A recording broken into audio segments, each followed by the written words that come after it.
Well, Sam, thanks so much for taking time out of what's obviously a very busy schedule to join us and be here. I guess the last time that we were together, you were showing Frank and I around the White House garden, and we were looking at the crops coming up. And then also, what I found fascinating is you actually showed us the latest addition to the garden, which was a beehive. That's right. Tell us about that. The garden's going great. The First Lady planted that garden to start a conversation around health and wellness, particularly as it pertains to our kids. So we've designed the whole garden around teaching kids about where our food comes from, how it's grown, and so that they can actually get a taste.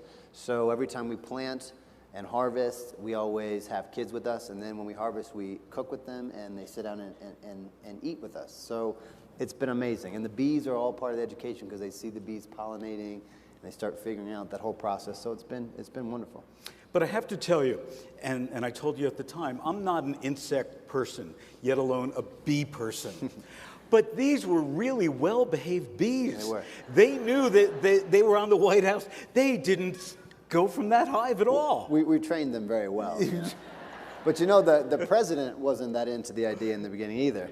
Yeah, I wouldn't be either. Yeah, no, it took us some convincing from all of us for us to be able to put that But you're in. actually using the honey. Yeah, we got about 240 pounds of honey from this one hive last year. Yeah, so this hive sits in bee heaven because in D.C. for like the past couple hundred years, they've been planting everything that flowers. So if you have allergies in the springtime, it's terrible. But if you're a bee, it's like a wonderful thing. So they have just flowers everywhere. So the hive is so productive.